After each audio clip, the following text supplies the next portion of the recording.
அமைச்சர் துரைமுருகன் செய்யப்பட்ட அனைத்து ஊழலுக்கான ஆவணங்களை அமலாக்கத்துறை தன் கையில் வைத்து அமைச்சர் துரைமுருகனை கொத்தோடு பிடுங்க போகிறாங்க.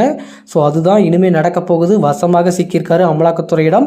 அதனைத் தொடர்ந்து அவருடைய உதவியாளரை விசாரணைக்காக கைது செய்யப்பட்டிருக்கும் நிலையில் அவரிடம் நடத்தப்பட்ட விசாரணையில் அமைச்சர் துரைமுருகன் அவர்கள் எவ்வளவு ஊழல் செஞ்சிருக்காரு, எவ்வளவு கோடிகள் சொத்துக்களை குவிச்சு வச்சிருக்காரு என்பதற்கான அனைத்து வாக்குமூலத்தையுமே தற்பொழுது அமலாக்கத்துறையிடம் அவர் சொல்லப்பட்டிருக்கிறதாகவும் அதனை அமலாக்கத்துறை ரெடி பண்ணி பக்கவாக வச்சிருக்கிறதாகவும் அடுத்து துரைமுருகன் அவர்களுக்கு வீட்டில் சோதனை நடத்தப்படுவது தான் மிகப்பெரிய ஒரு பாக்கியாக இருக்குது அப்படின்ற மாதிரி அமலாக்கத்துறை சொல்லியிருக்காங்க.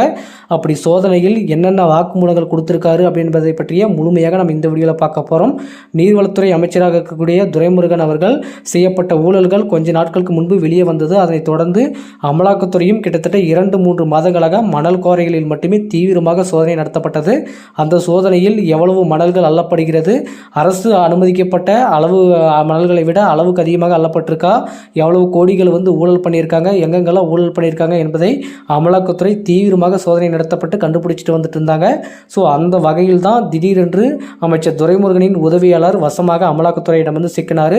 அவரை கைது செய்து விசாரணை நடத்தப்பட்ட பொழுதுதான் தெரிகிறது மணல் கோழிகள் மட்டுமே தமிழக அரசிடம் எவ்வளவு கோடிகள் அமைச்சர்கள் ஊழல் பண்ணியிருக்காங்க அப்படின்றது வெட்ட வெளிச்சத்துக்கு வந்தது.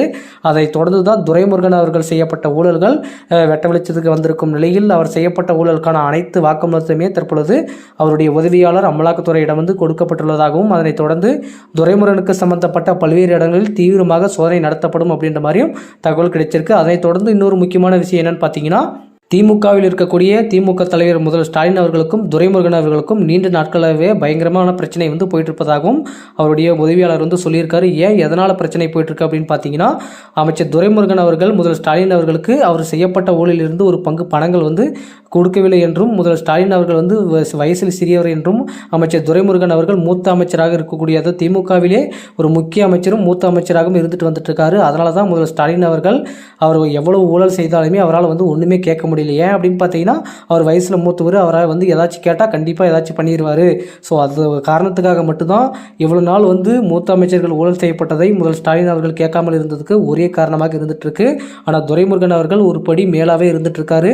முதல்வர் ஸ்டாலின் அவர்களுக்கு கொடுக்காமல் இவர் மட்டுமே கிட்டத்தட்ட இவ்வளவு கோடிகள் பணங்கள் ஊழல் செய்யப்பட்டதை தான் மிகப்பெரிய ஒரு மோசடியாக கருதப்பட்டு வந்துட்டு இருக்காங்க.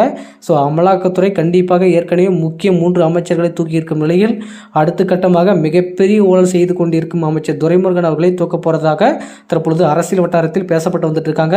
கூடிய விரைவில் இது பற்றி துரைமுருகன் பற்றிய வெளியான இந்த தகவல்கள் எல்லாமே கூடிய விரைவில் நடைபெறும் என்றும் அமலாக்கத்துறை தரப்பிலிருந்து அறிவிப்பு வெளியாகும் நிலையில் இது குறித்து நிறைய பேர் அரசியல் வட்டாரத்தில் பேசப்பட்டு தான் வந்துட்டு இருக்காங்க. சவுக்கு சங்கரர்கள் ஆகட்டும், துரைமுருகன் செய்யப்பட்ட அனைத்து ஊழலுக்கான ஆவணங்களையுமே கையில் வச்சிருக்காரு. அவரும் செய்தியாளர்கள் தனியார் ஊடகத்திற்கு பேசிய பொழுது அவரும் சொல்லியிருக்காரு, கண்டிப்பாக அமைச்சர் துரைமுருகன் அவர்கள் வசமாக சிக்க போறாரு. அடுத்த அமலாக்கத்துறையின் டார்கெட் அமைச்சர் துரைமுருகன் தான் அப்படின்ற மாதிரி தெளிவாக சொல்லியிருக்காங்க. அமைச்சர் துரைமுருகனுக்கும் முதல்வர் ஸ்டாலின் அவர்களுக்கும் கட்சியிலே மிகப்பெரிய ஒரு மிரட்டல்கள் நடைபெற்றுக் கொண்டிருக்கும் நிலையில் அமைச்சர் துரைமுருகன் செய்யப்பட்டிருக்கும் இந்த ஊழல் பற்றியும் அமைச்சர் துரைமுருகன் அவர்கள் முதல் ஸ்டாலின் அவர்களை மிரட்டி வைத்திருக்கும் பற்றியும் உங்களுடைய கருத்துக்கள் என்னன்றதை மறக்காம கமெண்ட்ல சொல்லுங்க.